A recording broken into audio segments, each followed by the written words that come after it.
നമസ്കാരം പ്രിയപ്പെട്ട പ്രേക്ഷകരെ, രാവിലെയിലേക്ക് എല്ലാവർക്കും ഒരിക്കൽ കൂടി സ്വാഗതം. വി.ഡി. സതീശൻ സർക്കാരിൻ്റെ നയപ്രഖ്യാപന പ്രസംഗം ഇന്ന് നിയമസഭയിൽ വരുമ്പോൾ എന്തൊക്കെയായിരിക്കും അതിൽ ക്ഷേമ പദ്ധതികളായി വരിക എന്നുള്ളത് ആകാംക്ഷയോടെ കാത്തിരിക്കുകയാണ് കേരളം. പ്രത്യേകിച്ചും ഇന്ദിരാ ഗ്യാരണ്ടിയിൽ ഊന്നിയുള്ള നയപ്രഖ്യാപനമായിരിക്കും ഗവർണർ വായിക്കുക എന്നാണ് മനസ്സിലാക്കേണ്ടത്. കേന്ദ്ര വിമർശനമൊക്കെ കുറച്ച് മറ്റ് പരത്തി കാര്യങ്ങൾ പറയാതെ കൃത്യമായ പോയിന്റ് ടു പോയിന്റ് നയപ്രഖ്യാപനമായിരിക്കുമെന്നാണ് നമുക്ക് ലഭിക്കുന്ന സൂചന. ഇന്നിപ്പോൾ രാവിലെ മുഖ്യമന്ത്രി തലസ്ഥാനത്ത് എത്തിക്കഴിഞ്ഞു. 9 മണിക്കാണ് നയപ്രഖ്യാപന പ്രസംഗം. ഒപ്പം കഴിഞ്ഞ ദിവസം ED ആക്രമിച്ച CPM പ്രവർത്തകരെ ഒന്നാകെ അറസ്റ്റ് ചെയ്യുന്ന ഒരവസ്ഥ കൂടിയുണ്ട്. 19 പേർ ഇതിനകം അറസ്റ്റിലാണ്. അവരിൽ പലരും റിമാൻഡിലാകുമെന്ന കാര്യത്തിൽ സംശയമില്ല. ശക്തമായ വകുപ്പുകൾ ചുമത്തുകയും ചെയ്യും. ആ അന്വേഷണം അങ്ങനെ കാര്യക്ഷമമായി മുന്നോട്ട് പോവുകയും ചെയ്യുന്നു. ഇതടക്കം നിരവധി വാർത്തകളുണ്ട്. ആദ്യം തലക്കെട്ടുകൾ.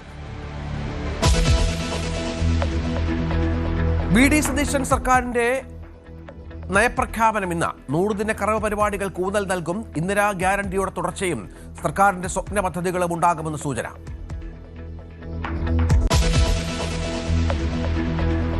ബിനീഷ് കോടിയേരിക്ക് വീണ്ടും CPM അംഗത്വം. ബിനീഷിന് പാർട്ടി അംഗത്വം പുതുക്കി നൽകിയത് 3 വർഷത്തിന് ശേഷം. പാർട്ടി തീരുമാനം പിണറായി വിജയൻ ഇടപെട്ടതോടെ.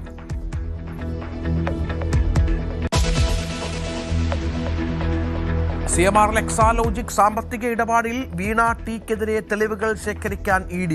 ഡിജിറ്റൽ ഉപകരണങ്ങൾ ഇന്ന് ഫോറൻസിക് പരിശോധനയ്ക്ക് അയക്കും. ED ഉദ്യോഗസ്ഥരെ ആക്രമിച്ച കേസിൽ പ്രതികൾക്കായി വ്യാപക തിരച്ചിൽ.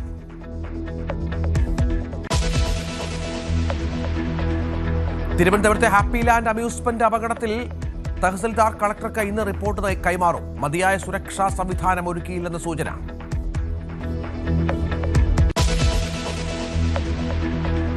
നീറ്റ് പരീക്ഷാ ചോർച്ചയിൽ ഇന്ന് തെളിവെടുപ്പ്. ഉദ്യോഗസ്ഥരിൽ നിന്ന് വിവരങ്ങൾ തേടാൻ പാർലമെന്ററി പാനൽ. ഏറ്റവും പ്രധാനപ്പെട്ട വാർത്തയിലേക്ക് തന്നെ ആദ്യം. ബിനീഷ് കോടിയേരിക്ക് അംഗത്വം പുതുക്കി നൽകി CPM. കഴിഞ്ഞ തിങ്കളാഴ്ചയാണ് അംഗത്വം പുതുക്കി നൽകിയത്. പിണറായി വിജയന്റെ ഇടപെടലാണ് ബിനീഷിന് അംഗത്വം പുതുക്കി നൽകാൻ കാരണമെന്നാണ് വിവരം. 3 വർഷത്തിന് ശേഷമാണ് ബിനീഷിന്, നമുക്കറിയാം, ചില കേസുകളുമായി ബന്ധപ്പെട്ട് ബിനീഷിന്റെ അംഗത്വം പാർട്ടി മരവിപ്പിക്കുകയായിരുന്നു. കോടിയേരി ബാലകൃഷ്ണനൊക്കെ പാർട്ടി സംസ്ഥാന സെക്രട്ടറി സ്ഥാനമൊക്കെ ഇതുമായി ബന്ധപ്പെട്ട് രാജിവെച്ച കാര്യമൊക്കെ നമുക്കറിയാം. അതൊരു CPMനെ സംബന്ധിച്ചിടത്തോളം അതൊരു ആ സമയത്ത് വലിയ പ്രതിസന്ധി ഉണ്ടാക്കിയ സംഭവങ്ങളാണ്. തുടർന്നാണ് ബിനീഷിന് അംഗത്വം നഷ്ടപ്പെടുകയും മറ്റും ചെയ്തത്. കഴിഞ്ഞ ദിവസം ED റെയ്ഡ് പിണറായി വിജയന്റെ ഓഫീസിൽ നടന്നപ്പോൾ സമരരംഗത്ത് സജീവമായി തന്നെ ബിനീഷ് കോടിയേരി ഉണ്ടായിരുന്നു. പക്ഷേ അതിന് മുൻപാണ് ഇപ്പോൾ ഈ അംഗത്വമടക്കം പുതുക്കി നൽകിയത്. കഴിഞ്ഞ തിങ്കളാഴ്ചയാണ് പുതുക്കി നൽകിയത് എന്നാണ് നമുക്ക് ലഭിക്കുന്ന വിവരം. BV അരുൺ, ബിനീഷിന് എന്തുകൊണ്ട് അംഗത്വം പുതുക്കി നൽകുന്നില്ല എന്ന ചോദ്യമുണ്ടായിരുന്നു. 3 തവണയോളം ബിനീഷ് ഇതിനായി അപേക്ഷിച്ചു എന്നാണ് മനസ്സിലാക്കേണ്ടത്. ഇപ്പോൾ ഒടുവിൽ ആ തീരുമാനത്തിലേക്ക് എത്തിയത് എങ്ങനെയാണ്?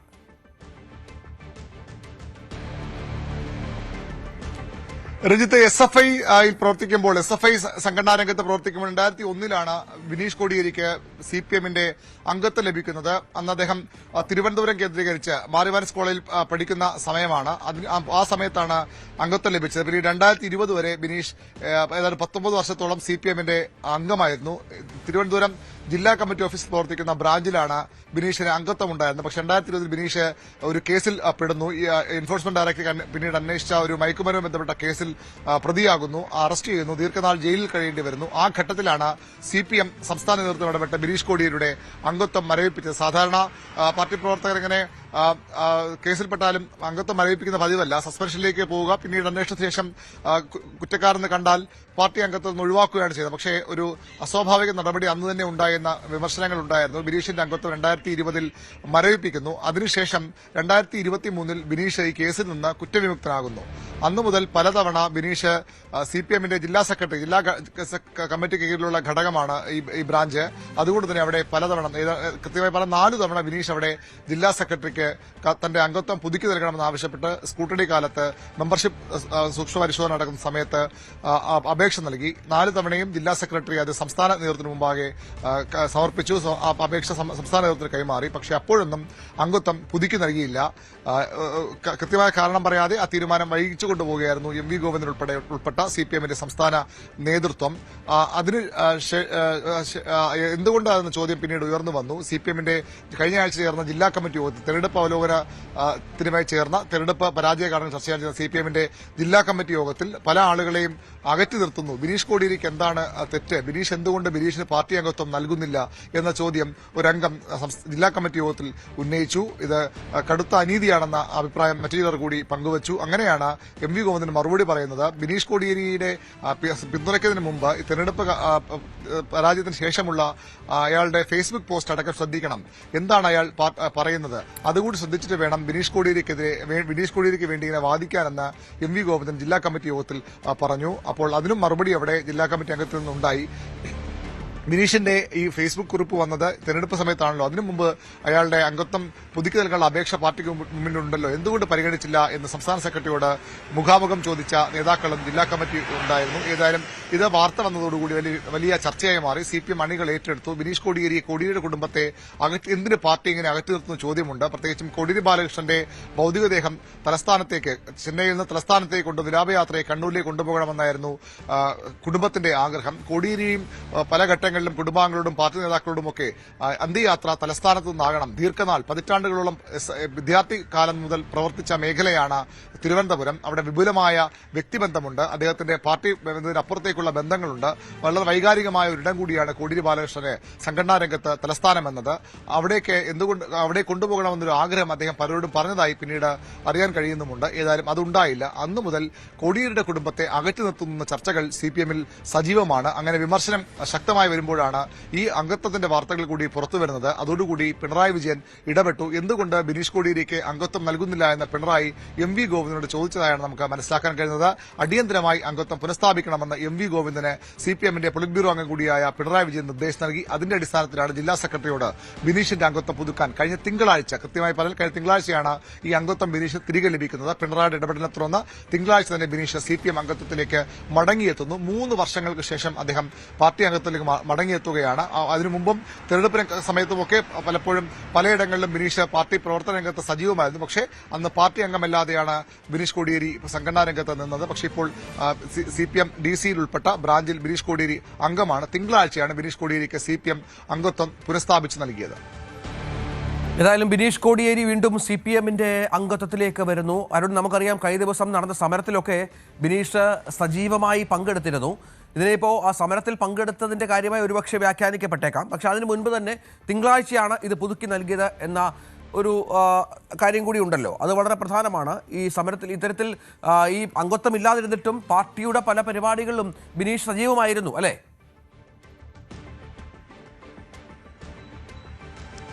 തീർച്ചയായിട്ടും രഞ്ജിത്ത്, ബിനീഷിന്റെ ആദ്യഘട്ടം മുതൽ സംഘടനാ രംഗത്തുണ്ട്. 2001 ബിനീഷിന് പാർട്ടി അംഗത്വം ലഭിക്കുന്നത്. അന്ന് അദ്ദേഹം ഇവിടെ വിദ്യാർത്ഥിയായിരുന്നു. മാറിവാൻസ് കോളേജിൽ നിന്നാണ് എന്റെ ഓർമ്മ. SFI രംഗത്തുണ്ട്. ആ സമയത്താണ് ബിനീഷ് ആദ്യമായി CPM-ന്റെ അംഗത്വത്തിലേക്ക് വരുന്നത്. പക്ഷേ ഈ 2020 പാർട്ടി അംഗത്വം നഷ്ടപ്പെട്ട ശേഷവും ഒരു വേള കേസുമായി ബന്ധപ്പെട്ട സമയത്ത് ബിനീഷ് അങ്ങനെ പൊതുവേദികൾ കാര്യമായി പ്രത്യക്ഷപ്പെട്ടിരുന്നില്ല. അതിനുശേഷം 2023 കേസിന്റെ നടപടികൾ അവസാനിക്കുന്നു. അതിനുശേഷം സജീവമായി തന്നെ ബിനീഷ് തെരഞ്ഞെടുപ്പ് രംഗത്തും അതുപോലെ തന്നെ സ്ഥാനാർത്ഥികൾക്ക് വേണ്ടിയും CPM-ന്റെ മറ്റ് DYFI-യുടെയും ഒക്കെ സന്നദ്ധ പ്രവർത്തന രംഗത്തും ഒക്കെ ബിനീഷ് സജീവമായി തന്നെ ഉണ്ട്. അന്ന് അംഗത്വം നോക്കിയല്ല ബിനീഷ് അന്ന് പ്രവർത്തിച്ചത്. ബിനീഷ് അംഗമല്ലെന്ന് അറിയുന്നവർ കൂടി വളരെ കുറവാണ്. ഈ ജില്ലാ കമ്മിറ്റി ഇങ്ങനെ ചർച്ച വന്നതോടുകൂടിയാണ് ബിനീഷിന്റെ അംഗത്വം CPM പുനഃസ്ഥാപിച്ച് നൽകിയില്ല എന്ന് പാർട്ടി നേതാക്കളും അണികളും പോലും പലരും അറിയുന്നത്. സംസ്ഥാന നേതൃത്വത്തിന് MV ഗോവിന്ദനും സംസ്ഥാന നേതൃത്വത്തിനും അത് അറിയാമായിരുന്നു. കാരണം അംഗത്വം പുതുക്കണമെന്ന ബിനീഷിന്റെ അപേക്ഷ കത്ത് CPM-ന്റെ സംസ്ഥാന നേതൃത്വത്തിന് മുമ്പാകെയാണുള്ളത്. ജില്ലാ കമ്മിറ്റി സംസ്ഥാന നേതൃത്വം മരവിപ്പിച്ച അംഗത്വമായതുകൊണ്ട് തന്നെ അത് പുനഃസ്ഥാപിക്കാനും അവർക്കേ കഴിയുകയുള്ളൂ. അതുകൊണ്ടാണ് ജില്ലാ കമ്മിറ്റിക്ക് അത് ആഗ്രഹമുണ്ടെങ്കിൽ പോലും അല്ലെങ്കിൽ അവർക്ക് അത് എതിരില്ലെങ്കിൽ പോലും പുനഃസ്ഥാപിച്ച് നൽകാൻ കഴിയാതെ പോയത്. ഏതായാലും തിങ്കളാഴ്ച അംഗത്വം പുനഃസ്ഥാപിച്ചു. ഇപ്പോൾ ബിനീഷ് CPM-ന്റെ അംഗമാണ്. CPM ബ്രാഞ്ച് അംഗമാണ്. ഏതാണ്ട് 20 വർഷത്തോളം ഉണ്ടായിരുന്ന അംഗത്വം നഷ്ടപ്പെട്ടു. വീണ്ടും ബിനീഷ് ആ അംഗത്വത്തിലേക്ക് തിരിച്ചെത്തിയിരിക്കുന്നു. കഴിഞ്ഞ ദിവസങ്ങളിലുമൊക്കെ CPM-ന്റെ സമരപരിപാടികളിലൊക്കെ ബിനീഷ് സജീവമാണ്. തലസ്ഥാനം കേന്ദ്രീകരിച്ചാകുമോ പ്രവർത്തനം എന്ന കാര്യത്തിൽ നിന്നും വ്യക്തതയില്ല. ഏതായാലും ബിനീഷ് കോടിയേരി CPM അംഗത്വത്തിൽ തിരിച്ചു വന്നിരിക്കുന്നു. കോടിയേരി കുടുംബത്തോട് CPM നേതൃത്വം ഒരു വലിയ അളവിൽ അകലം കാണിക്കുന്നു. പലയിടങ്ങളിലും അവരെ മാറ്റി നിർത്തുന്ന പരാതികൾ വ്യാപകമാകുന്നതിനിടെയാണ് പിണറായി വിജയൻ തന്നെ നേരിട്ടിടപെട്ട് ബിനീഷ് കോടിയേരിയുടെ അംഗത്വം പുനഃസ്ഥാപിക്കണമെന്ന നിർദ്ദേശം സംസ്ഥാന നേതൃത്വത്തിന് നൽകിയതും അതിപ്പോൾ തിങ്കളാഴ്ച പുനഃസ്ഥാപിച്ചിരിക്കുന്നത്. ശരി, അരുണാണ് വിവരങ്ങൾ പങ്കുവച്ചുകൊണ്ടിരിക്കുന്നത്. നിർദ്ദേശം നൽകിയത് പിണറായി വിജയനാണ്. ബിനീഷ് കോടിയേരിക്ക് ഏറ്റവും ഒടുവിൽ അംഗത്വം പുതുക്കി നൽകാനുള്ള തീരുമാനമാണ് ഇപ്പോൾ എടുത്തിരിക്കുന്നത്. വി ഡി സതീശൻ സർക്കാരിന് വേണ്ടി ഗവർണർ രാജേന്ദ്ര വിശ്വനാഥ് അർലേക്കറുടെ ആദ്യ നയപ്രഖ്യാപനം ഇന്ന് രാവിലെ 9 മണിക്ക് നിയമസഭയിൽ ഗവർണർ സർക്കാരിന് വേണ്ടി നയം പ്രഖ്യാപിക്കും. സതീശൻ സർക്കാരിന്റെ ആദ്യ നയപ്രഖ്യാപനത്തിൽ കാര്യമായ കേന്ദ്ര വിമർശനങ്ങൾ ഉൾക്കൊള്ളിച്ചിട്ടില്ല എന്നാണ് സൂചന. സർക്കാരിന്റെ സ്വപ്ന പദ്ധതികളുടെയും ഇന്ദിരാ ഗ്യാരണ്ടിയുടെ തുടർച്ചയുടെയും സൂചനകൾ പ്രസംഗത്തിലുണ്ടാകും. ഡാൻ കുര്യൻ വിവരങ്ങളുമായി ചേരുകയാണ്. ഡാന്, ഇന്ദിരാ ഗ്യാരണ്ടി എന്നുള്ളത് UDF സർക്കാരിൻ്റെ ഫ്ലാഗ്ഷിപ്പ് സംഗതികളാണ്. സ്വാഭാവികമായും അതിലൂന്നിയുള്ള പ്രസംഗമായിരിക്കും ഗവർണറുടെ ഭാഗത്ത് നിന്ന്. കേന്ദ്ര വിമർശനവുമൊക്കെയായി ബന്ധപ്പെട്ട് പലപ്പോഴും ഗവർണറും സർക്കാരും തമ്മിൽ ഉടക്കുന്ന പല കാഴ്ചകളും ഈ നയപ്രഖ്യാപന വേളയിൽ കഴിഞ്ഞ നിയമസഭാ കാലഘട്ടത്തിൽ കണ്ടിട്ടുണ്ട്. അത് ഇത്തവണ ആവർത്തിക്കാനുള്ള സാധ്യതയില്ലല്ലോ. കുറച്ചുകൂടി പ്രാക്ടിക്കലായ രീതിയിലായിരിക്കുമല്ലോ സതീശൻ്റെ നയപ്രഖ്യാപനം.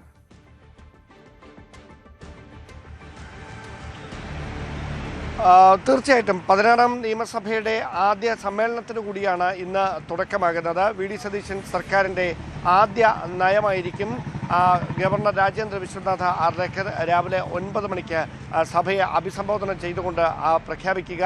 അതിൽ തന്നെ കേന്ദ്ര വിമർശനങ്ങൾ കാര്യമായി ഉൾക്കൊള്ളിക്കാതെയാണ് ഈ നയപ്രഖ്യാപന പ്രസംഗം തയ്യാറാക്കിയിരിക്കുന്നത്. മന്ത്രിസഭ അത്തരമൊരു പ്രസംഗത്തിനാണ് അംഗീകാരം നൽകി ഗവർണർക്ക് കൈമാറിയതെന്നാണ് വിവരം. നമുക്കറിയാം, ഈ നിയമസഭാ തെരഞ്ഞെടുപ്പിൽ ഏറ്റവും വലിയ പ്രചാരണ വിഷയങ്ങളായി UDF ഉയർത്തിക്കാണിച്ച, കോൺഗ്രസ് ഉയർത്തിക്കാണിച്ച ഇന്ദിരാ ഗ്യാരണ്ടി പ്രോഗ്രാമുകളുടെ തുടർച്ചയടക്കം നയപ്രഖ്യാപന പ്രസംഗത്തിൽ ഇടം പിടിച്ചേക്കുമെന്നാണ് സൂചന. സാമ്പത്തിക വികസന നയങ്ങളെക്കുറിച്ച്, സംസ്ഥാനത്തിൻ്റെ സാമ്പത്തിക പ്രതിസന്ധി മറികടക്കാനുള്ള നടപടികളും ഈ സമ്പത്തിൻ്റെ നീതിപൂർവമായ വിതരണത്തിന് വേണ്ടി പ്രത്യേകം തയ്യാറാക്കാൻ പോകുന്ന പദ്ധതികളുടെ ഒരു സമഗ്രമായ ചിത്രവും ഈ അവലോകനത്തിൽ ഇടം പിടിച്ചേക്കും. അതോടൊപ്പമാണ് സാമൂഹ്യക്ഷേമവും ക്ഷേമ പെൻഷനുകളും, അതായത് ഈ ക്ഷേമ പെൻഷനുകളുമായി ബന്ധപ്പെട്ട് സർക്കാർ തുടർന്ന് നടപ്പിലാക്കാൻ പോകുന്ന വിശദമായ പദ്ധതികളുടെ വിശദീകരണം ഈ നയപ്രഖ്യാപന പ്രസംഗത്തിൽ ഉണ്ടാകുമെന്നാണ് സൂചന. തൊഴിൽ, വിദ്യാഭ്യാസം, വ്യവസായം, സംസ്ഥാനത്ത് പുതിയ തൊഴിലവസരങ്ങൾ സൃഷ്ടിക്കുക, ഉന്നത വിദ്യാഭ്യാസ മേഖലയിലെ പരിഷ്കരണങ്ങൾ, വ്യവസായ സൗഹൃദ അന്തരീക്ഷം മെച്ചപ്പെടുത്തുക എന്നിവയുമായി ബന്ധപ്പെട്ട നിർദ്ദേശങ്ങൾ കൂടി ഉണ്ടാകും. ആരോഗ്യ മേഖലയുമായി ബന്ധപ്പെട്ടും കാർഷിക മേഖലയുമായി ബന്ധപ്പെട്ടും ഉള്ള സർക്കാർ നടപ്പിലാക്കാൻ പോകുന്ന സ്വപ്ന പദ്ധതികളുടെ ഒരു നിക്ഷിപ്ത രൂപവും ഇന്ന് നയപ്രഖ്യാപന പ്രസംഗത്തിൽ ഉണ്ടായേക്കുമെന്ന് തന്നെയാണ് സൂചന. എന്തായാലും വരുന്ന 5 വർഷം വി ഡി സതീശൻ സർക്കാർ നടപ്പിലാക്കാൻ പോകുന്ന സ്വപ്ന പദ്ധതികളുടെ, വികസന തുടർച്ചകളുടെ, സാമൂഹ്യക്ഷേമ പദ്ധതികളുടെ ഒരു സമഗ്രമായ ചിത്രം ഗവർണറുടെ പ്രസംഗത്തിൽ ഇടം പിടിക്കും. രാവിലെ 9 മണിക്ക് തന്നെ നടപടിക്രമങ്ങൾ ആരംഭിക്കും. MLA-മാർക്ക് മറ്റ് ജില്ലകളിൽ നിന്നുള്ളവർ ഉൾപ്പെടെ, വടക്കൻ ജില്ലകളിൽ ഉൾപ്പെടെയുള്ളവർ ഇന്നലെ രാത്രിയും ഇന്ന് പുലർച്ചെയുമൊക്കെയായി സഭയിലേക്ക്, MLA ഹോസ്റ്റലിലേക്കൊക്കെ എത്തുന്നുണ്ട്. അവരൊക്കെ കൃത്യമായ സമയത്ത് ഇവിടേക്ക് എത്തും.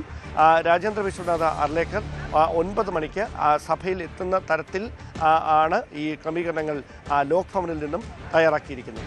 തീർച്ചയായും നയപ്രഖ്യാപന പ്രസംഗം, വി ഡി സതീശൻ സർക്കാരിൻ്റെ ആദ്യ നയപ്രഖ്യാപനത്തിൽ എന്തൊക്കെ ഉണ്ടാകുമെന്ന കാര്യം കേരളം ഉറ്റുനോക്കുകയാണ്, കാത്തിരിക്കുകയാണ്. നമുക്കറിയാം, ഇന്ദിരാ ഗ്യാരണ്ടി, സ്ത്രീകൾക്ക് അടക്കം ബസ്സുകളിൽ സൗജന്യ യാത്ര, ക്ഷേമ പെൻഷനുകൾ, ഒപ്പം ഇത് മാത്രമല്ല ബിരുദധാരികൾക്കുള്ള പണം വിതരണം, ഇതടക്കം നിരവധി കാര്യങ്ങൾ ഇതുമായി ബന്ധപ്പെട്ട് പ്രഖ്യാപിക്കേണ്ടതുണ്ട്. എന്തൊക്കെയാണ് ഇക്കാര്യത്തിൽ നമ്മൾ കാത്തിരുന്നു കാണേണ്ടത് എന്നുള്ളതാണ്. സിൽവർ ലൈനിന് പകരം എന്ത് പദ്ധതി ഉണ്ടാകുമെന്ന കാര്യത്തിലൊക്കെ കേരളം ചർച്ച ചെയ്യുന്ന പ്രധാനപ്പെട്ട സംഗതികളാണ്. പക്ഷേ അപ്പോഴും വി ഡി സതീശൻ മൗനം പാലിക്കുകയാണ്. മൗനം പാലിക്കുന്നത് മറ്റൊന്നിലുമല്ല, പ്രതിപക്ഷ നേതാവ് പിണറായി വിജയൻ്റെ വസതിയിൽ പരിശോധന കഴിഞ്ഞ് മടങ്ങിയ ED ഉദ്യോഗസ്ഥരുടെ വാഹനം ആക്രമിച്ച സംഭവത്തിൽ അടക്കം ഇപ്പോഴും പ്രതികരണം മുഖ്യമന്ത്രിയുടെ ഭാഗത്ത് ഉണ്ടായിട്ടില്ല എന്നത് പ്രധാനമാണ്. ഇന്ന് രാവിലെയും അദ്ദേഹം ഈ വിഷയത്തിൽ സംസാരിച്ചിട്ടില്ല. ഇതിനിടയിൽ ഈ സംഭവത്തിൽ 19 പേരെ ഇതിനോടകം കസ്റ്റഡിയിൽ എടുത്തതായി പോലീസ് അറിയിച്ചിട്ടുണ്ട്. 6 പേരുടെ അറസ്റ്റ് രേഖപ്പെടുത്തി മജിസ്ട്രേറ്റിന് മുൻപ് ഹാജരാക്കി റിമാൻഡ് ചെയ്തു. പ്രതിപട്ടികയിൽ ഉൾപ്പെട്ട ശേഷിക്കുന്നവരെ കണ്ടെത്തുന്നതിനുള്ള പരിശോധന വ്യാപകമായി തുടരുകയാണ്. മ്യൂസിയം പോലീസ് രജിസ്റ്റർ ചെയ്ത 2 FIR-കളിൽ കണ്ടാലറിയാവുന്ന 300 പേരാണ് ആകെ പ്രതിപട്ടികയിലുള്ളത്. ഡാൻ കുര്യൻ വിവരങ്ങളുമായി ചേരും. ഡാന്, ക്വിക്ക് ആക്ഷൻ, വളരെ പെട്ടെന്ന് നടപടികളിലേക്ക് പോലീസ് പോകുന്നു എന്ന് വേണം കരുതാൻ. കാരണം ആദ്യം ആ ദിവസം സംഭവിച്ച മിസ്റ്റേക്ക് അത് പരിഹരിക്കുക എന്നുള്ളത് പോലീസിൻ്റെ അഭിമാന പ്രശ്നമാണ്. അതനുസരിച്ച് പ്രമുഖരടക്കമുള്ളവരെ പോലീസ് ഇപ്പോൾ വലവീശി പിടിക്കുകയാണല്ലോ.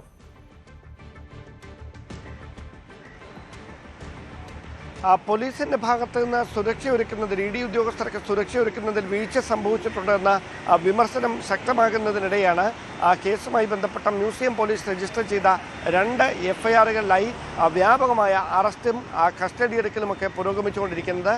കഴിഞ്ഞ 2 ദിവസത്തിനിടെ 19 പേരെയാണ് കസ്റ്റഡിയിലെടുത്തിരിക്കുന്നത്. ഇതിൽ 6 പേരുടെ അറസ്റ്റ് രേഖപ്പെടുത്തി അവരെ മജിസ്ട്രേറ്റിന് മുമ്പാകെ ഹാജരാക്കി റിമാൻഡ് ചെയ്തിട്ടുണ്ട്. IP ബിനുവിനെ ഇന്നലെ രാത്രി പോലീസിന് മുമ്പിൽ കീഴടങ്ങിയ IP ബിനുവിനെ ഇന്ന് രാവിലെയോ അല്ലെങ്കിൽ ഉച്ചയ്ക്ക് മുമ്പോ മജിസ്ട്രേറ്റിന് മുമ്പാകെ ഹാജരാക്കി റിമാൻഡ് ചെയ്യുമെന്നാണ് വിവരം. ഡെപ്യൂട്ടി പോലീസ് കമ്മീഷണറുടെയും അസിസ്റ്റന്റ് കമ്മീഷണറുടെയും സാന്നിധ്യത്തിൽ ഇന്നലെ രാത്രിയും ബിനു ഉൾപ്പെടെയുള്ളവരെ വിശദമായി ചോദ്യം ചെയ്തിരുന്നു. ഏതെങ്കിലും ഒരു സംഘടിത സ്വഭാവം, ബോധപൂർവമായ ഒരു നീക്കം ഈ പ്രതിഷേധങ്ങൾക്കും പ്രകോപനങ്ങൾക്കും പിന്നിലുണ്ടോ എന്ന് അറിയുന്നതിനുള്ള ശ്രമമാണ് ഇപ്പോൾ ഉന്നത ഉദ്യോഗസ്ഥരുടെ സാന്നിധ്യത്തിൽ പുരോഗമിച്ചുകൊണ്ടിരിക്കുന്നത്. വലിയ സമ്മർദ്ദം പോലീസിന് മേലുണ്ട്. കാരണം കേന്ദ്ര ആഭ്യന്തര മന്ത്രാലയം സംസ്ഥാന ആഭ്യന്തര വകുപ്പിനോട് ഇതിൽ വിശദീകരണം തേടിയിരിക്കുന്ന ഒരു സാഹചര്യം കൂടിയുണ്ട്. അതുകൊണ്ട് തന്നെയാണ് ചടുലമായ നീക്കങ്ങളിലേക്ക് പോലീസ് കടന്നിരിക്കുന്നത്. ഏത് തരത്തിലാണ് ഇങ്ങനെയൊരു പ്രതിഷേധം ഒരു സംഘർഷത്തിലേക്ക് മാറിയത്? ഈ വാഹനങ്ങൾ ആക്രമിക്കുക എന്നത് നേരത്തെ തയ്യാറാക്കിയൊരു പദ്ധതിയുടെ ഭാഗമായിരുന്നു. ഇതടക്കമുള്ള കാര്യങ്ങളിൽ വിശദമായ പരിശോധന നടക്കുന്നുണ്ട്. അതോടൊപ്പമാണ് പോലീസ് വീഴ്ച സംബന്ധിച്ചും DGPയുടെ നിർദ്ദേശത്തിൻ്റെ അടിസ്ഥാനത്തിൽ ഇന്റലിജൻസ് ADGP വിവരങ്ങൾ ശേഖരിച്ചുകൊണ്ടിരിക്കുന്നത്. അതുമായി ബന്ധപ്പെട്ട ചില സുപ്രധാനമായ കണ്ടെത്തലുകളിലേക്ക് ഇന്റലിജൻസ് എത്തിയിട്ടുണ്ട് എന്നാണ് വിവരം. ഇന്റലിജൻസ് മേധാവി അതിൻ്റെ റിപ്പോർട്ട് സംസ്ഥാന പോലീസ് മേധാവിക്ക് സമർപ്പിക്കും. അതിനുശേഷമായിരിക്കും പോലീസ് വീഴ്ചയിൽ തുടർ നടപടികളിലേക്ക് കടക്കുകയെന്നാണ് വിവരം. അതാണ് വിവരം. ഇപ്പോൾ ഏതായാലും അന്വേഷണം പുരോഗമിക്കുന്നു. കൂടുതൽ അറസ്റ്റിലേക്ക് കാര്യങ്ങൾ പോയേക്കുമെന്നാണ് മനസ്സിലാക്കേണ്ടത്. ഇതിനിടയിൽ CMRL എക്സാലോജിക് സാമ്പത്തിക ഇടപാട് കേസിൽ വീണ ടിക്കെതിരെ തെളിവുകൾ ശേഖരിക്കാൻ ED ശ്രമിച്ചുകൊണ്ടിരിക്കുന്നു. അതിനുള്ള നീക്കങ്ങൾ നടത്തുന്നു. റെയ്ഡിനിടെ പിടിച്ചെടുത്ത മൊബൈൽ ഫോൺ അടക്കമുള്ള ഡിജിറ്റൽ തെളിവുകൾ ഇപ്പോൾ ഫോറൻസിക് പരിശോധനയ്ക്ക് അയക്കുമെന്നാണ് വിവരം. വീണയുടെ സ്വത്തുക്കൾ കേന്ദ്രീകരിച്ചും അന്വേഷണം തുടരുകയാണ്. CMRLൽ നിന്ന് അനധികൃതമായി കൈപ്പറ്റിയ 2.78 കോടി എന്തിനു വേണ്ടി ഉപയോഗപ്പെടുത്തി എന്നതിൽ വ്യക്തത വരുത്താനുള്ള ശ്രമത്തിലാണ് അന്വേഷണ സംഘം. ഇന്നലെ കഴിഞ്ഞ ദിവസമാണ് ഇതുമായി ബന്ധപ്പെട്ട് 9 മണിക്കൂറോളം നീണ്ട റെയ്ഡ് നടന്നത്. വീണയുടെ ബാങ്ക് അക്കൗണ്ടുകൾ മരവിപ്പിച്ചിരുന്നു, മൊബൈൽ ഫോൺ പിടിച്ചെടുത്തിരുന്നു. ഈ മൊബൈൽ ഫോണിൽ ചില നിർണായക വിവരങ്ങൾ ഉണ്ട് എന്ന് ED കരുതുന്നുണ്ട്. ഒപ്പം ബാങ്ക് അക്കൗണ്ടുകളുമായി ബന്ധപ്പെട്ട വിവരങ്ങൾ പങ്കുവെക്കേണ്ടതുണ്ട്. മറ്റ് ഡിജിറ്റൽ തെളിവുകളും അന്വേഷണ ഏജൻസി സ്വീകരിക്കുന്നുണ്ട് എന്നാണ് മനസ്സിലാക്കേണ്ടത്. ഏതായാലും കാര്യങ്ങളൊട്ടും സുഖകരമല്ല വീണ വിജയനെ സംബന്ധിച്ചിടത്തോളം. കൂടുതൽ ചോദ്യം ചെയ്യലിന് അവർ വിധേയരാകേണ്ടി വരും ഈ തെളിവുകളുടെ അടിസ്ഥാനത്തിലും മറ്റും എന്നാണ് ഇപ്പോൾ നമുക്ക് മനസ്സിലാക്കേണ്ടത്. ഏതായാലും കാത്തിരുന്ന് കാണാം എന്താണ് ഇനി EDയുടെ നീക്കം എന്നുള്ളത്. നവമി ദിനേശ് വിവരങ്ങളുമായി ചേരും. നവമി, ED ഉദ്യോഗസ്ഥർ അവർക്ക് കേരളത്തിലുണ്ടായ അനിഷ്ട സംഭവങ്ങളുമായി ബന്ധപ്പെട്ട് ഗൗരവമായി തന്നെ കാര്യങ്ങൾ നീക്കുന്നുണ്ട് എന്നാണ് മനസ്സിലാക്കുന്നത്. കേരള പോലീസ് അറസ്റ്റുകളടക്കം രേഖപ്പെടുത്തുന്നുണ്ട്. മറ്റ് EDയുടെ ഇനിയുള്ള നടപടിക്രമങ്ങൾ എന്താണ്? വീണ്ടും ചോദ്യം ചെയ്യാൻ വിളിപ്പിക്കുമെന്ന കാര്യത്തിൽ സംശയമില്ലല്ലോ.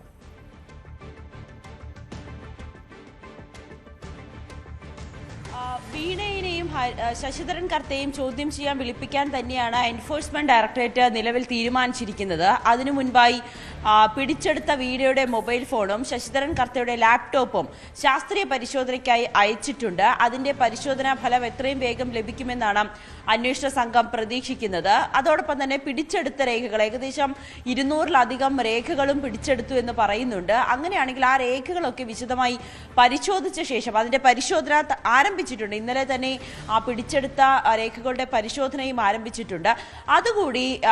അതുകൂടി പരിശോധിച്ച ശേഷം അല്ലെങ്കിൽ അതിന്റെ കൂടി വിവരങ്ങൾ ശേഖരിച്ച ശേഷം ഇരുവരെയും വിളിച്ചു വരുത്തി ചോദ്യം ചെയ്യാനാണ് അന്വേഷണ സംഘം തീരുമാനിച്ചിരിക്കുന്നത്. ഇനി അറിയേണ്ടത് എന്നാണ് വീണയ്ക്കും അതോടൊപ്പം തന്നെ ശശിധരൻ കർത്തയ്ക്കും ED സമൻസ് അയക്കുക എന്നത് തന്നെയാണ്.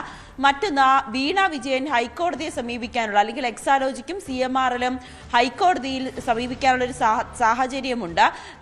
ഡിവിഷൻ ബെഞ്ചിനെ സിംഗിൾ ബെഞ്ച് ആയിരുന്നു ഈ അന്വേഷണത്തിന് ഉത്തരവിട്ടത്. അങ്ങനെയാണെങ്കിൽ ഡിവിഷൻ ബെഞ്ചിനെ സമീപിക്കാനുള്ള ഒരു സാഹചര്യമാണ് നിലനിൽക്കുന്നത്. ഈ ചോദ്യം ചെയ്യലിനെ വിളിപ്പിക്കരുത് അല്ലെങ്കിൽ ഇതിന്റെ അന്വേഷണം മരവിപ്പിക്കണമെന്ന് ആവശ്യപ്പെട്ടുകൊണ്ടായിരിക്കും മേൽക്കോടതിയെ സമീപിക്കാൻ ഉള്ള ഒരു സാഹചര്യം ഇരു കമ്പനികളുടെയും ഭാഗത്തു നിന്നും ഉണ്ടാകുക.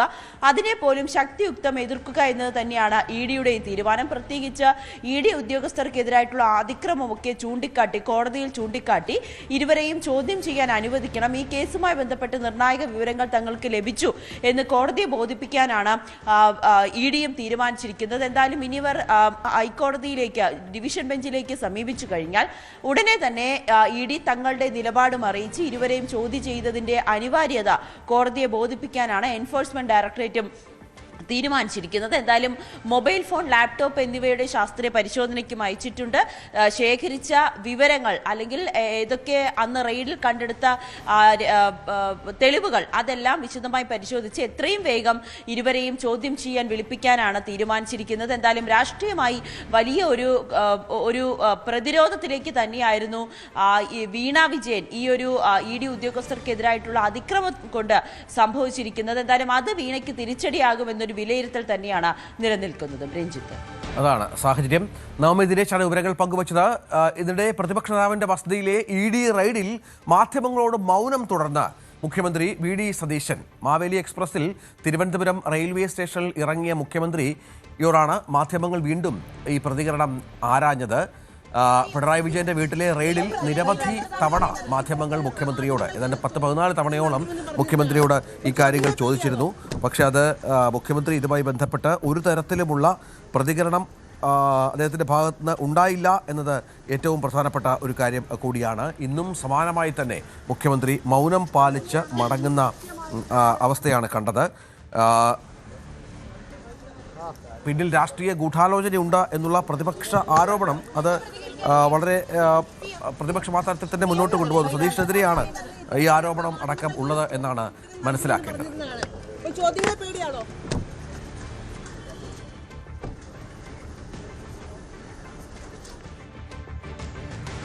പിണറായി വിജയന്റെ വസതിയിൽ എൻഫോഴ്സ്മെന്റ് ഡയറക്ടറേറ്റ് നടത്തിയ റെയ്ഡിനെ അപലപിച്ച് ബ്രിട്ടനിലെ കമ്മ്യൂണിസ്റ്റ് പാർട്ടി ഓഫ് ബ്രിട്ടൻ ഔദ്യോഗിക എക്സ് പേജിൽ ഇ ഡി റെയ്ഡിനെ അപലപിച്ചുകൊണ്ടുള്ള പ്രസ്താവന പങ്കുവച്ചു.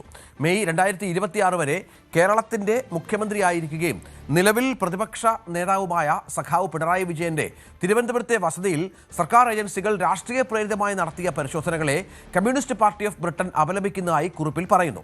ഇ ഡിയുടെ ഡൽഹി ആസ്ഥാനത്തിന് പുറത്ത് പിണറായി വിജയനെ അനുകൂലിച്ച് പരസ്യമായി പ്രതിഷേധിച്ച അനവധി CPM നേതാക്കളുടെ അറസ്റ്റിനെയും അപലപിക്കുന്നതായി കുറിപ്പിലുണ്ട്. വലതുപക്ഷ യാഥാസ്ഥിതിക സർക്കാരുകൾ നിയമ സംവിധാനങ്ങളെയും പോലീസ് അടിച്ചമർത്തലിനെയും പുരോഗമന ജനകീയ ശക്തികൾക്കെതിരെ ആയുധങ്ങളായി ഉപയോഗിക്കുന്നത് രാജ്യാന്തര പ്രതിഭാസമായി മാറിക്കഴിഞ്ഞു. ചെക്ക് റിപ്പബ്ലിക് മുതൽ ജോർദാൻ, കെനിയ തുടങ്ങി ഇപ്പോൾ ലോകത്തെ ഏറ്റവും വലിയ ജനാധിപത്യ രാജ്യമായ ഇന്ത്യയിലും കുറിപ്പ് സംഭവിക്കുന്നുവെന്ന് കുറിപ്പ് വിമർശിക്കുകയാണ്.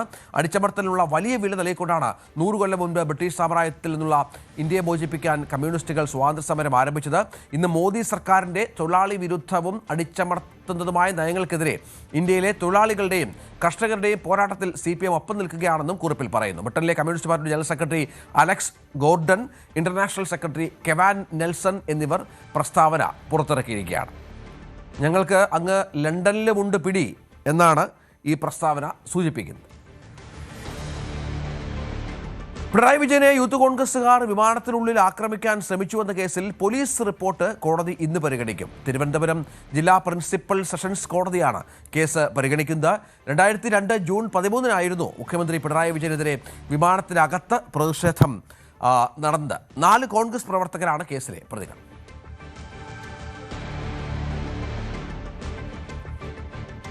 താരസംഘടനയായ അമ്മയിൽ പ്രതിസന്ധി അതിരൂക്ഷം. സെക്രട്ടറിയും പ്രസിഡന്റും തമ്മിലുള്ള ഏകോപനമില്ലായ്മ ഇന്നലെ ചേർന്ന എക്സിക്യൂട്ടീവ് യോഗത്തിലും ചർച്ചയായി. അൻസിബ ഉന്നയിച്ച പരാതിയിൽ ജനറൽ ബോഡിക്ക് മുൻപ് പരിഹാരം കാണാനാണ് സംഘടനയുടെ ശ്രമം. നവമി ദിനേശ് വിവരങ്ങളുമായി ചേരും. നവമി, അൻസിബ അങ്ങനെ ഈ വിഷയത്തിൽ പുറകോട്ട് പോകുന്ന ലക്ഷണമില്ല. കാരണം അവർ നിയമ നടപടികളുമായി അടക്കം മുന്നോട്ട് പോകുമെന്നാണ് മനസ്സിലാക്കേണ്ടത്. പോലീസ് കേസ് അടക്കം അവർ പരിശോധിക്കുന്നുണ്ട്, നൽകുന്നതടക്കം. പക്ഷെ അതിന് മുൻപ് തന്നെ ഈ വിഷയം പരിഹരിക്കുക എന്ന ശ്രമമുണ്ട്. എത്രത്തോളം വിജയിക്കുമെന്നുള്ളതാണ് കാത്തിരുന്ന് കാണേണ്ടത്.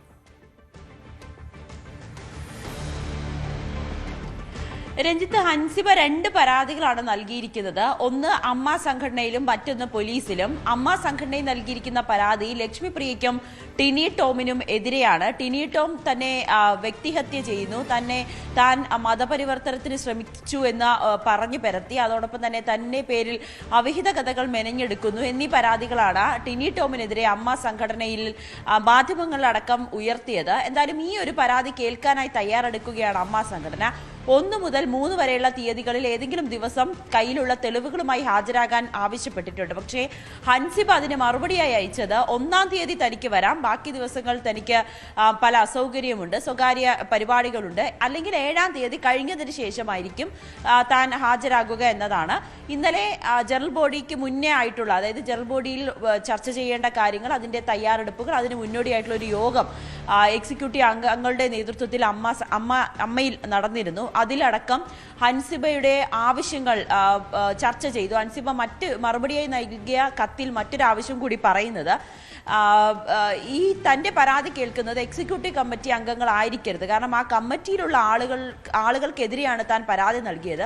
അവർ തന്നെ തന്റെ പരാതി കേൾക്കുന്നത് തനിക്ക് നീതി ലഭിക്കുമെന്ന് തോന്നുന്നില്ല. അതുകൊണ്ട് പുറത്തു നിന്നുള്ള നിഷ്പക്ഷമായി നിൽക്കുന്നവർ നിർദ്ദേശിച്ച പേരുകൾ, ഒന്ന് MLA കൂടിയായിട്ടുള്ള രമേശ് പിഷാരടി, മറ്റൊന്ന് ധ്യാൻ ശ്രീനിവാസൻ, മാല പാർവതി. ഇവർ 3 പേരുമായിരിക്കണം തന്റെ പരാതി കേൾക്കുക. അല്ലെങ്കിൽ തനിക്ക് കൂടി ബോധ്യപ്പെടുന്ന മറ്റാരെങ്കിലും, നിഷ്പക്ഷരായി നിൽക്കുന്നു എന്ന് ബോധ്യപ്പെടുന്ന ആരെങ്കിലും ആയിരിക്കണം തന്റെ പരാതി കേൾക്കുക എന്നതാണ്. എന്തായാലും ഇത് അമ്മ സംഘടന അതീവ ഗൗരവമായി തന്നെയാണ് ഹൻസിബയുടെ പരാതിയെ കേൾക്കാനിരിക്കുന്നത്. എന്തായാലും ഹൻസിബയുടെ ആവശ്യമനുസരിച്ച് ഈ പരാതി കേൾക്കുന്ന അംഗങ്ങളെ മാറ്റുമോ എന്നതാണ് ഇനി അറിയേണ്ടത്. എന്തായാലും ഇന്നലെ ചേർന്ന യോഗത്തിൽ അതൊരു തീരുമാനത്തിൽ എത്തിയതുമില്ല. മറ്റൊന്ന്, ഹൻസിബ മുഖ്യമന്ത്രിക്കും ആഭ്യന്തരമന്ത്രിക്കും പരാതി നൽകിയിരുന്നു. ആ പരാതിയിൽ ടിനി ടോമിനെതിരെയും ലക്ഷ്മിപ്രിയക്കെതിരെയുമുള്ള പരാതികൾ ഉൾപ്പെടുന്നുണ്ട്. ടിനി ടോം നേരത്തെ പറഞ്ഞതുപോലെ തന്നെ ടിനി ടോം തന്നെ മാനസികമായി വളരെ വേദനിപ്പിച്ചു എന്ന തരത്തിലുള്ള പരാതിയാണ് നൽകിയിരിക്കുന്നത്. മറ്റൊന്ന്, നമുക്കറിയാം ലക്ഷ്മിപ്രിയ തൃപ്പൂണിത്തറ പോലീസ് സ്റ്റേഷനിൽ ഒരു പരാതി നൽകിയിരുന്നു ഹൻസിബയ്ക്കെതിരെ. ആ പരാതിയുടെ ഭാഗമായി ഹൻസിബയെ സ്റ്റേഷനിലേക്ക് വിളിച്ചു വരുത്തി പോലീസ് ഉദ്യോഗസ്ഥ, അതായത് തൃപ്പൂണിത്തറയിലെ SI രേഷ്മ 3 മണിക്കൂർ തന്നെ മാനസികമായി വളരെ വലിയ രീതിയിൽ വിഷമപ്പെടുത്തി. മാനസിക പീഡനം തനിക്ക് പോലീസ് സ്റ്റേഷനിൽ നിന്നും ഉണ്ടായി. അങ്ങനെ SIക്കെതിരെ നടപടി സ്വീകരിക്കണമെന്ന് ആവശ്യപ്പെട്ടുകൊണ്ടും മുഖ്യമന്ത്രിക്കും ആഭ്യന്തരമന്ത്രിക്കും പരാതി കൈമാറുന്ന ഒരു സാഹചര്യമാണ്. അങ്ങനെ 2 പരാതികളാണ് ഹൻസിബ നൽകിയിരിക്കുന്നത്. അമ്മ സംഘടന ഈ വിഷയത്തെ വളരെ ഗൗരവമായി എടുക്കുന്നു. പ്രത്യേകിച്ച് മുതിർന്ന താരങ്ങളടക്കം ഈ വിഷയം ജനറൽ ബോഡിയിൽ ഉന്നയിക്കണം. ജനറൽ ബോഡിയിൽ ഇത് ചർച്ച ചെയ്ത് ഭൂരിഭാഗം ആളുകളും ഇപ്പോൾ നിലവിലുള്ള ഭരണസമിതി മാറണമെന്നാണ് ആവശ്യമെങ്കിൽ പുതിയ തെരഞ്ഞെടുപ്പ് വരട്ടെ എന്നൊരു തീരുമാനത്തിലാണ് ജഗദീഷ് ഉൾപ്പെടെയുള്ളവർ എത്തുന്നത്. പക്ഷെ അതിനു മുൻപായി ഇതൊക്കെ പരിഹരിക്കാൻ പറ്റുന്നത്, പറഞ്ഞു തീർക്കാൻ പറ്റുന്ന പ്രശ്നങ്ങളാണെങ്കിൽ ആ രീതിയിൽ മാത്രം പറഞ്ഞു തീർത്തുകൊണ്ട് എല്ലാവരും ഏകോപനത്തോടെ മുന്നോട്ട് പോകട്ടെ എന്നൊരു തീരുമാനവും ഒരു വിഭാഗം ആളുകൾ എടുത്തിട്ടുണ്ട്. എന്തായാലും നിലവിൽ പരസ്യ പ്രതികരണത്തിന് വിലക്ക് പ്രസിഡന്റ് ഏർപ്പെടുത്തിയിട്ടുണ്ട്. അതുകൊണ്ട് അംഗങ്ങളാരും മാധ്യമങ്ങൾക്ക് മുന്നിൽ വന്ന് ഇനി ഇത്തരത്തിലുള്ള പരാമർശം നടത്തരുത്, പരസ്പരം ചെളിവാരി എറിഞ്ഞ് പൊതുസമൂഹത്തിൽ അമ്മ എന്ന സംഘടനയെ വളരെ മോശമാകുന്ന രീതിയിലേക്ക് എത്തി നിർത്തിക്കുന്ന ഒരു സാഹചര്യം ഇനി ഉണ്ടാകരുതെന്നൊരു മുന്നറിയിപ്പാണ് പ്രസിഡന്റ് നൽകിയിരിക്കുന്നത്. എന്തായാലും തലപ്പത്തുള്ളവർ തമ്മിലുള്ള പോര് സംഘടനയുടെ മുന്നോട്ട് പോക്കിനെ ഏത് തരത്തിൽ ബാധിക്കുമെന്നുള്ളൊരു പ്രശ്നം കൂടി ഉണ്ടല്ലോ. ഇപ്പോൾ ജനറൽ ബോഡി കൂടാൻ പോവുകയാണ് 19-ാം തീയതി. പുതിയ നേതൃത്വം വരാനുള്ള സാധ്യതകൾ കൂടി അമ്മയ്ക്കിടയിൽ ചർച്ചയാകുന്നു എന്ന് വേണം മനസ്സിലാക്കാൻ. ഇപ്പോൾ ഉണ്ടായിരിക്കുന്ന പ്രശ്നങ്ങൾ വല്ലാത്ത നാണക്കേടിലേക്ക് സംഘടന എത്തിച്ചിട്ടുണ്ട്, സംശയമില്ല. ഇത് പരിഹരിക്കുന്നതിനൊപ്പം ഈ സ്ഥാനമൊഴിയാൻ ഇപ്പോഴത്തെ ഭാരവാഹികൾ തയ്യാറാണ് എന്ന വാർത്തകളും പുറത്തു വരുന്നുണ്ട്.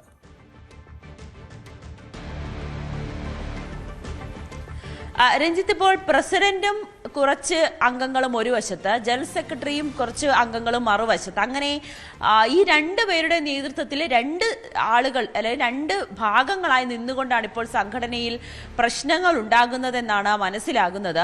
അതിൽ പ്രസിഡന്റിനെ മാറ്റി മറ്റൊരാളെ നിർത്തട്ടെ എന്നാണ് ഒരു വിഭാഗം ആളുകൾ പറയുന്നത്. പക്ഷേ പ്രസിഡന്റിന്റെ ആളുകൾ പറയുന്നത് ജനറൽ സെക്രട്ടറിയെ മാറ്റി അവിടെ വേറൊരാളെ വെച്ച് നമുക്ക് ഒത്തൊരുമയോടെ മുന്നോട്ട് പോകാമെന്നാണ്. അങ്ങനെ ഈ സംഘടനയിലെ എക്സിക്യൂട്ടീവ് അംഗങ്ങൾ തന്നെ 2 ഗ്രൂപ്പായി തിരിഞ്ഞുകൊണ്ടുള്ള പരാതികളും പരസ്പരമുള്ള അടിയും ഒക്കെയാണ് ഇപ്പോൾ നടന്നുകൊണ്ടിരിക്കുന്നത്.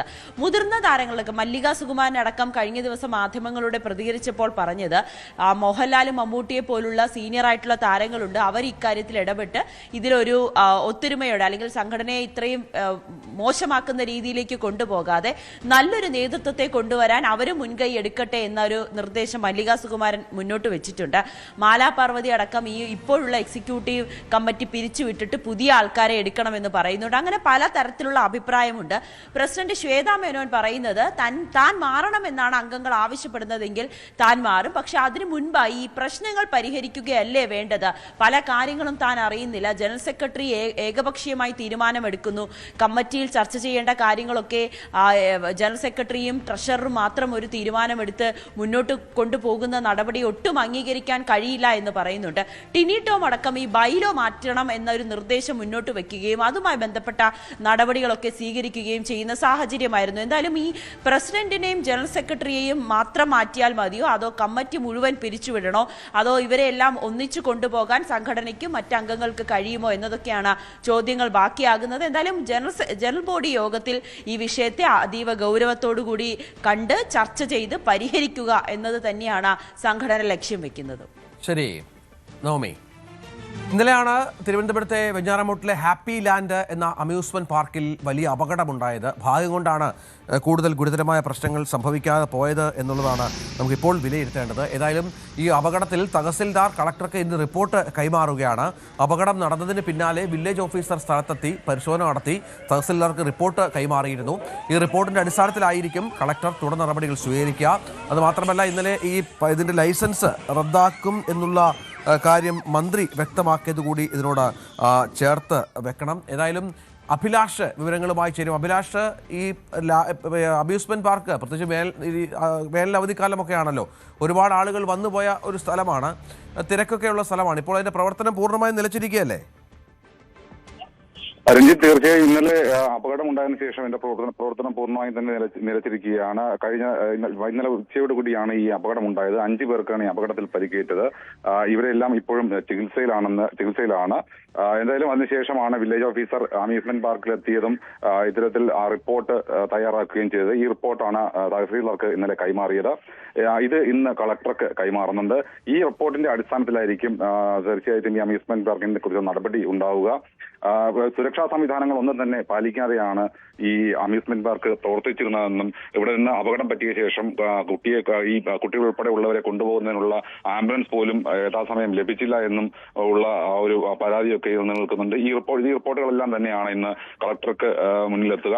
എന്തായാലും ഈ റിപ്പോർട്ടിന്റെ അടിസ്ഥാനത്തിലായിരിക്കും ഇതിന്റെ പ്രവർത്തനം തുടരണമോ ഈ ലൈസൻസ് റദ്ദ് ചെയ്യണമോ എന്നുള്ള കാര്യത്തിൽ തീരുമാനമാകുക. എന്തായാലും ഈ ലൈസൻസ് റദ്ദാക്കുകയാണെങ്കിൽ തന്നെ ഇതിന് ശേഷം ഇതിന്റെ സുരക്ഷാ സംവിധാനങ്ങൾ ഒരുക്കി പ്രവർത്തിക്കുന്ന രീതിയിലായിരിക്കുമോ ഇതിന്റെ നടപടികൾ ഉണ്ടാവുക എന്നുള്ള കാര്യമൊക്കെ ഇന്ന് കളക്ടർ ആയിരിക്കും തീരുമാനിക്കുക. എന്തായാലും ഇത് വലിയൊരു സുരക്ഷാ വീഴ്ചയാണ് ഈ പാർക്കിൽ ഉണ്ടായത്. കാരണം ഈ വേനലവധി കാലമായതുകൊണ്ട് തന്നെ അന്യ സംസ്ഥാനങ്ങളിൽ നിന്ന് ഉൾപ്പെടെയുള്ളവർ ഇവിടെ എത്താറുണ്ടായിരുന്നു. കഴിഞ്ഞ ദിവസം ഈ അപകടത്തിൽപ്പെട്ടതും തമിഴ്നാട് സ്വദേശികളായ 5 പേരാണ്. എന്തായാലും ഇതിന്റെ കൂടുതൽ റിപ്പോർട്ടുകൾ പഠിച്ച ശേഷം ഇതിന് കളക്ടർ തുടർ നടപടി എടുക്കുമെന്നാണ് നമുക്കിപ്പോൾ മനസ്സിലാക്കാൻ കഴിയുന്നത്. മാത്രമല്ല, കഴിഞ്ഞ മാസവും ഇത്തരത്തിൽ ഈ അമ്യൂസ്മെന്റ് പാർക്കിൽ ഒരു കുട്ടി പൂളിൽ വീണ് മരിക്കുന്ന ഒരു സാഹചര്യം ഉണ്ടായിരുന്നു. അതിനെല്ലാം പിന്നീട് മറ്റു കാരണങ്ങളാണ് പറഞ്ഞതെങ്കിലും ഒരു ശരിയായ രീതിയിലുള്ള മാനേജ്മെന്റ് ഈ അമ്യൂസ്മെന്റ് പാർക്കിൽ ഇല്ല എന്നുള്ളൊരു പരാതി നേരത്തെ തന്നെ നിലനിൽക്കുന്നുണ്ടായിരുന്നു. രഞ്ജിത്ത്, ശരി അഭിലാഷ്. ഇടവേളയ്ക്ക് ശേഷം കൂടുതൽ വാർത്തകളുമായി തിരിച്ചെത്താം.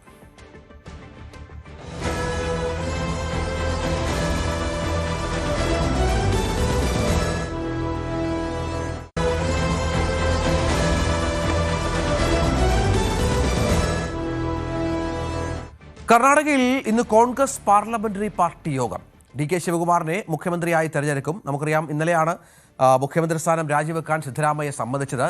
മുഖ്യമന്ത്രി സ്ഥാനം രാജിവെച്ചപ്പോൾ സിദ്ധരാമയ്യയ്ക്ക് മുന്നിൽ ഹൈക്കമാൻഡ് വെച്ച ഒരു പ്രധാന കാര്യമെന്ന് പറയുന്നത് രാജ്യസഭാ സീറ്റാണ്.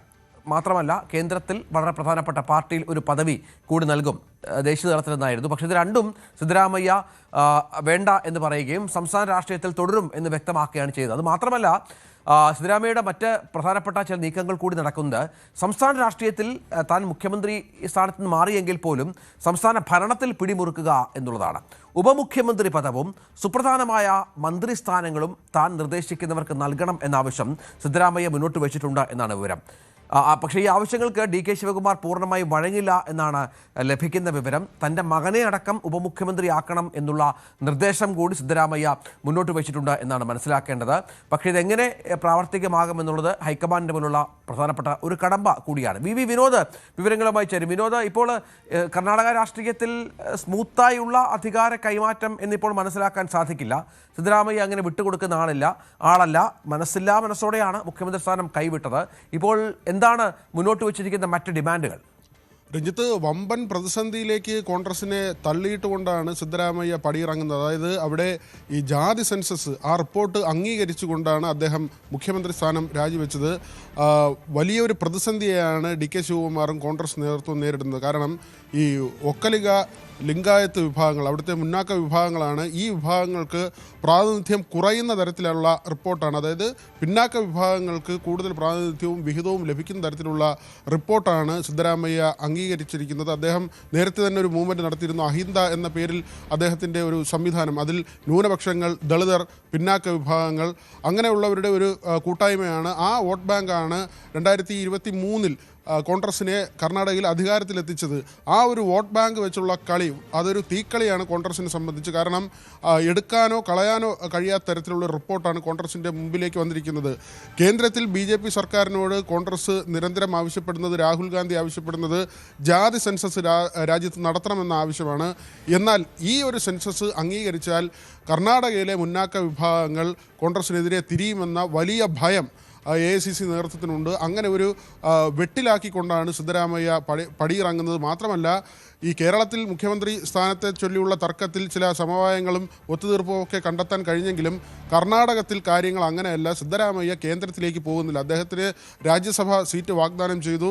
അദ്ദേഹത്തെ PCC അധ്യക്ഷനാക്കാമെന്ന് പറഞ്ഞു. പക്ഷേ രാജ്യസഭ സീറ്റ് വേണ്ട എന്ന കാര്യം കഴിഞ്ഞ ദിവസം തന്നെ സിദ്ധരാമയ്യ വ്യക്തമാക്കി കഴിഞ്ഞു. അതിനർത്ഥം അദ്ദേഹം കർണാടകയിൽ തുടരും, കർണാടക രാഷ്ട്രീയത്തിൽ തുടരും. സ്റ്റേറ്റ് പൊളിറ്റിക്സിൽ അദ്ദേഹം ഉള്ളിടത്തോളം കാലം ഡി കെ ശിവകുമാറിന് കാര്യങ്ങൾ അത്ര സുഗമമായി മുന്നോട്ട് കൊണ്ടുപോകാൻ കഴിയില്ല എന്നത് ഉറപ്പാണ്.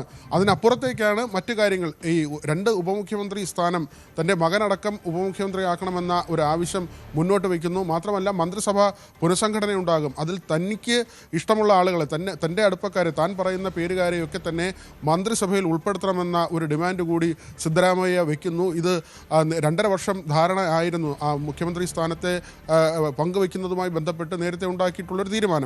അതനുസരിച്ച് 2.5 വർഷം പിന്നിട്ടു. ഏതാണ്ട് 3 വർഷം ആകുമ്പോഴാണ് സിദ്ധരാമയ്യ രാജിക്ക് തയ്യാറായത്. കഴിഞ്ഞ ദിവസം ഗവർണർ ലോക് ഭവനിൽ ഉണ്ടായിരുന്നില്ല. അതുകൊണ്ട് അദ്ദേഹത്തിൻ്റെ സെക്രട്ടറിക്കാണ് ഈ കത്ത് നൽകിയത്. അതിനുശേഷം സിദ്ധരാമയ്യയുടെ പ്രതികരണം വന്നത് പാർട്ടി നേതൃത്വം തന്നോട് ആവശ്യപ്പെട്ടതുകൊണ്ട് താൻ രാജിവെക്കുന്നു, താൻ ഒരു സമ്പാദ്യവും ഉണ്ടാക്കിയിട്ടില്ല, സമ്പത്തിന് പിറകെ പോയിട്ടില്ല, തൻ്റെ ജീവിതം ഒരു തുറന്ന പുസ്തകമാണ്. അങ്ങനെ സ്വയം ന്യായീകരിച്ചുകൊണ്ട്, അല്ലെങ്കിൽ താൻ ഒരു അഴിമതി വിരുദ്ധ നിലപാടെടുത്തിട്ടുള്ള ആളാണ് എന്ന് പറഞ്ഞു വയ്ക്കുമ്പോൾ നമുക്കറിയാം ഡി കെ ശിവകുമാർ കർണാടകയിൽ മാത്രമല്ല മറ്റ് സ്റ്റേറ്റുകളിലൊക്കെ തന്നെ കോൺഗ്രസ്സിന് സഹായം ചെയ്യുന്ന ഒരാളാണ്. തിരഞ്ഞെടുപ്പുകൾ വരുമ്പോൾ അതിൻ്റെ ഫണ്ട് റൈസിങ് എന്ന വലിയ ഉത്തരവാദിത്വം വരുമ്പോൾ അതിലൊക്കെ ഇടപെടുന്ന ആളാണ് ഡി കെ ശിവകുമാർ. അങ്ങനെ ഒരു പ്രതിച്ഛായ കൂടി ഡി കെ ശിവകുമാറിന് ചാർത്തിക്കൊണ്ടാണ് പരോക്ഷമായെങ്കിലും അത്തരം പരാമർശങ്ങൾ നടത്തിക്കൊണ്ട് ഡി കെ ശിവകുമാറിനെ പ്രതിരോധത്തിലാക്കുന്ന തരത്തിലുള്ള നീക്കം സിദ്ധരാമയ്യയുടെ ഭാഗത്തു നിന്നുണ്ടാകുന്നു എന്നത് വളരെ പ്രധാനപ്പെട്ട ഒരു കാര്യമായി നമ്മൾ കാണേണ്ടിയിരിക്കുന്നു. പക്ഷേ അപ്പോഴും വിനോദ്, ഹൈക്കമാൻഡ് കോൺഗ്രസ് പാർട്ടി നേരത്തെ പറഞ്ഞ പോലെ അഭിമുഖീകരിക്കുന്ന നിരവധി പ്രതിസന്ധികളുണ്ട്. സിദ്ധരാമയ്യ അങ്ങനെ തള്ളിക്കളയാൻ സാധിക്കില്ല. നമുക്കറിയാം കർണാടകയിലെ ജാതി സമവാക്യങ്ങൾ സിദ്ധരാമയ്യയ്ക്ക് എപ്പോഴും അനുകൂലമാണ്, സംശയമില്ല. സിദ്ധരാമയ്യയുടെ ആവശ്യങ്ങൾ അംഗീകരിക്കാതെ മുന്നോട്ട് പോകാനും പറ്റില്ല. അത് കോൺഗ്രസിന് BJP വല്ലാതെ മുന്നോട്ട് വരാൻ ശ്രമിക്കുന്ന ഒരു സംസ്ഥാനം കൂടിയാണ് കർണാടക. BJP അത് ശക്തമായ ഒരു സംസ്ഥാനമാണ് കർണാടക. അപ്പോൾ അത് അവഗണിച്ചുകൊണ്ട്, ഈ ജാതി സമവാക്യങ്ങളെ അവഗണിച്ചുകൊണ്ട് മുന്നോട്ട് പോകുക, സിദ്ധരാമയ്യ തള്ളിക്കളയുക എന്നുള്ളത് അത്ര എളുപ്പമല്ല ഹൈക്കമാൻഡിന്. കുറച്ചൊക്കെ ആവശ്യങ്ങളെങ്കിലും അംഗീകരിക്കേണ്ടി വരും.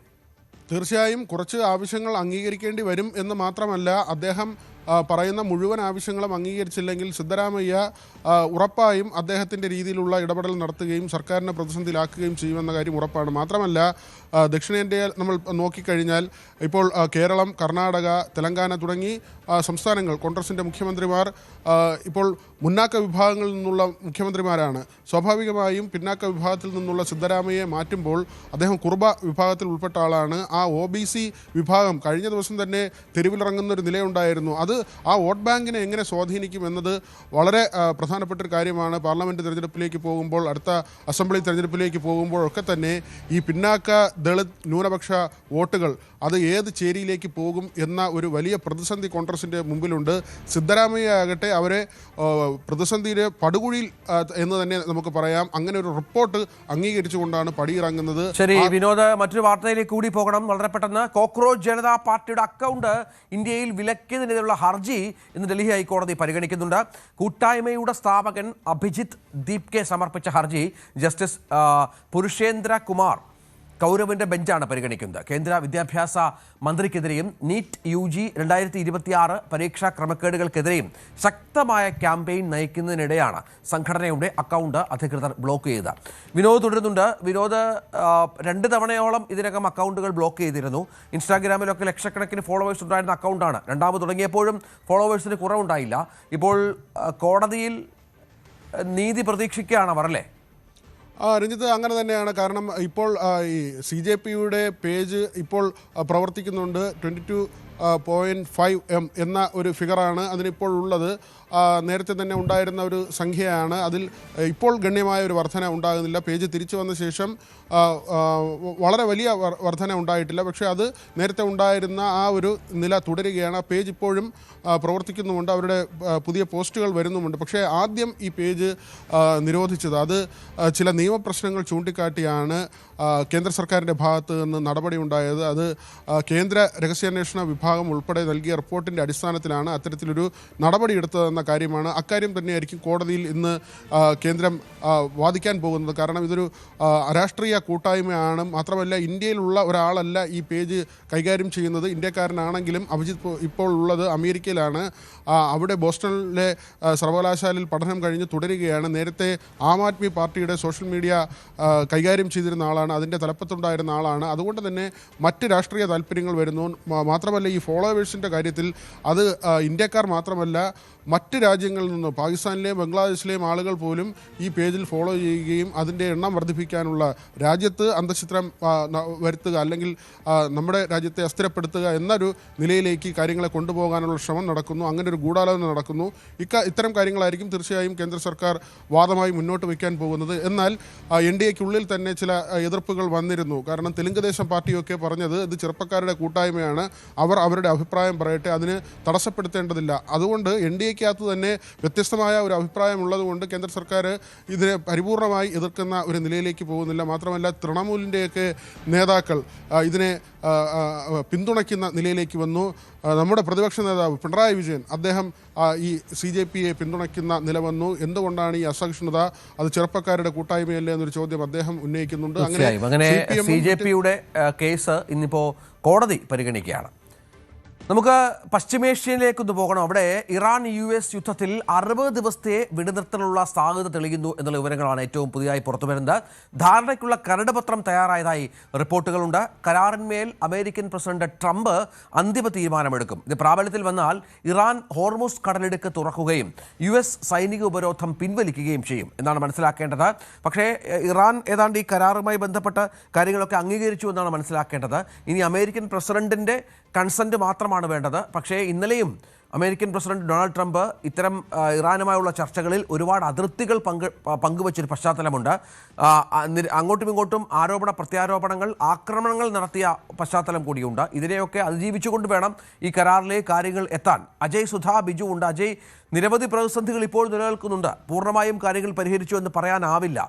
എന്താണിപ്പോൾ ഈ എഗ്രിമെന്റിന്റെ ഭാഗമായി സമ്മതിച്ചിരിക്കുന്ന കാര്യങ്ങൾ?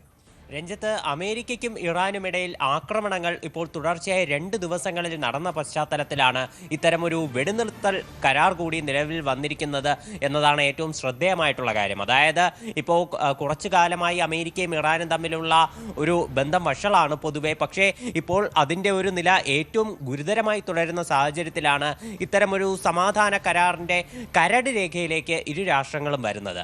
ഇതിപ്പോൾ അമേരിക്കൻ പ്രതിനിധികളാണ് ഇത്തരമൊരു കരാർ സംബന്ധിച്ചുള്ള വിവരങ്ങൾ സ്ഥിരീകരിക്കുന്നത്. അമേരിക്കയുടെ ട്രഷറി സെക്രട്ടറി ആയിട്ടുള്ള സ്കോട്ട് ബെസറ്റ് ആണെങ്കിലും അതുപോലെ തന്നെ അവരുടെ വൈസ് പ്രസിഡന്റ് ആയിട്ടുള്ള JD വാൻസ് ആണെങ്കിലും ഇത്തരമൊരു കരാറിലേക്ക് എത്തിച്ചേർന്നതായിട്ട് പറയുന്നുണ്ട്. ഈ കരട് രേഖ അനുസരിച്ച് 60 ദിവസം അമേരിക്കയ്ക്കും ഇറാനും ഇടയിൽ വെടിനിർത്തൽ ഉണ്ടാകും.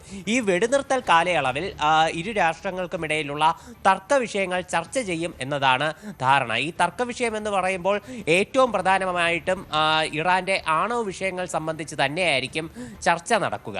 ഇത്തരമൊരു കരാർ പ്രാബല്യത്തിൽ വന്നു കഴിഞ്ഞാൽ ഇറാൻ മുൻ ധാരണ അനുസരിച്ച് ഹോർമുസ് കടലിടുക്ക് പൂർണ്ണമായിട്ട് തുറക്കുമെന്നും അമേരിക്കൻ പ്രതിനിധികൾ നിലവിൽ പറയുന്നുണ്ട്.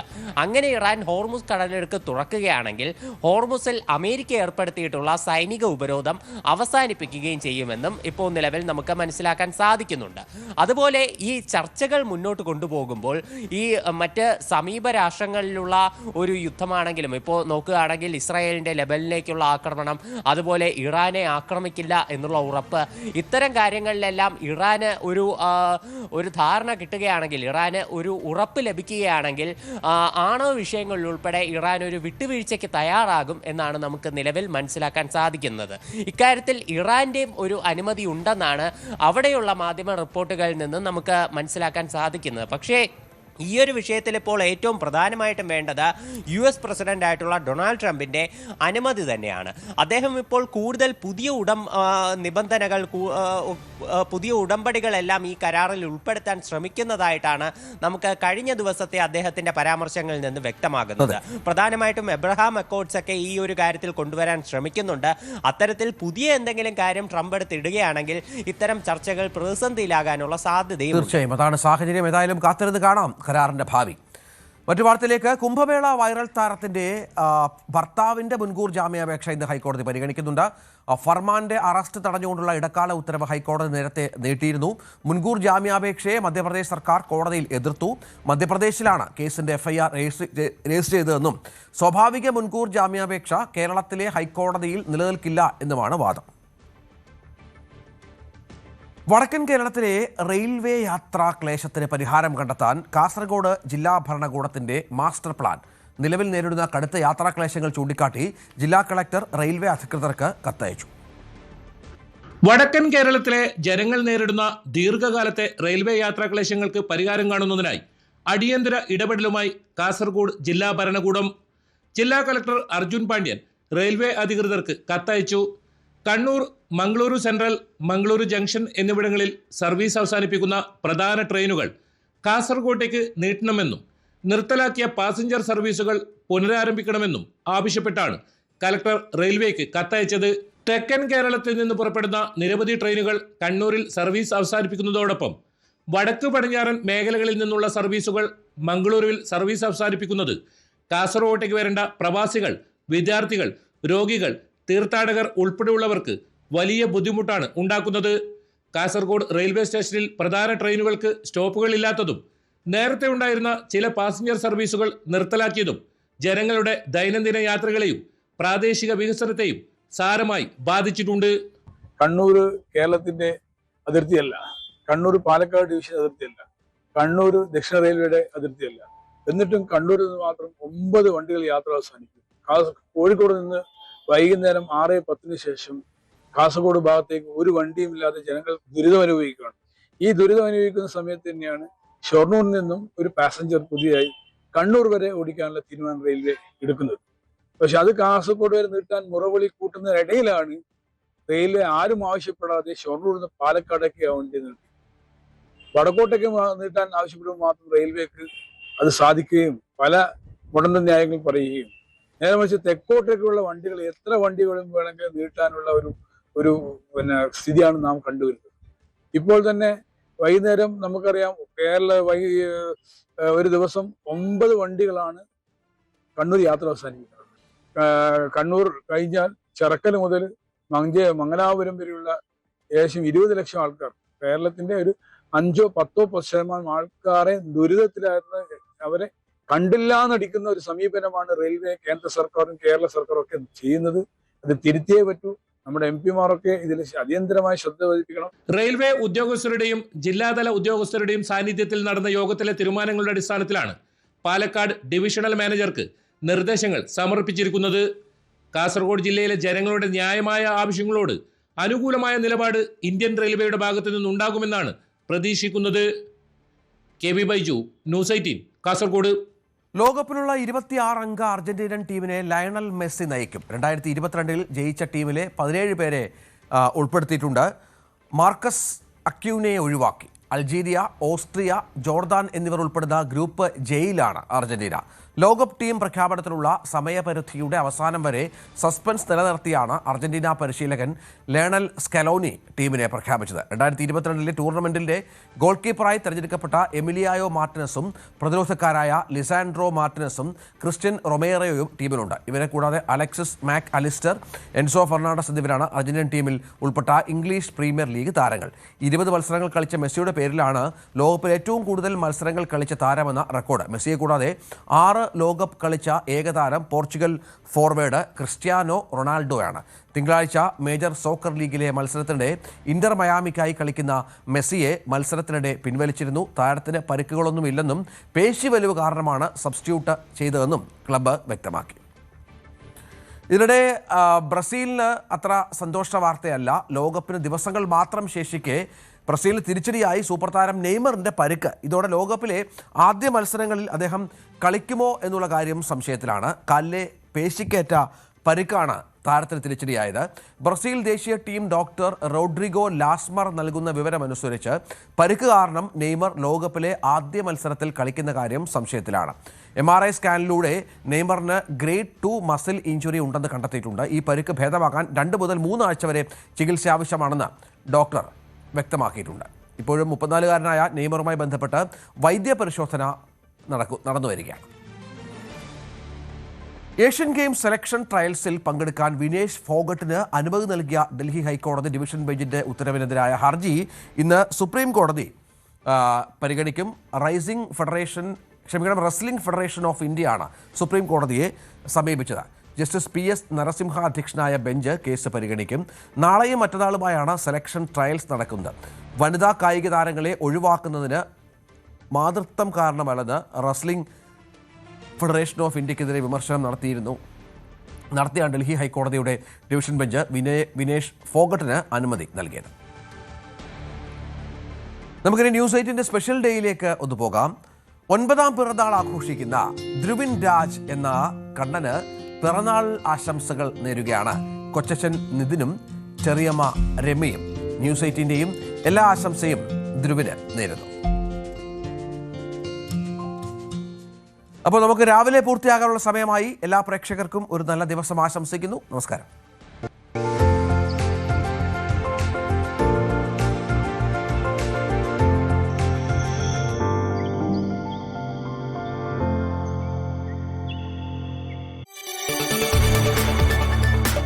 കൂടുതൽ വാർത്തകൾക്ക് news 18 Keralam YouTube channel subscribe ചെയ്യുക.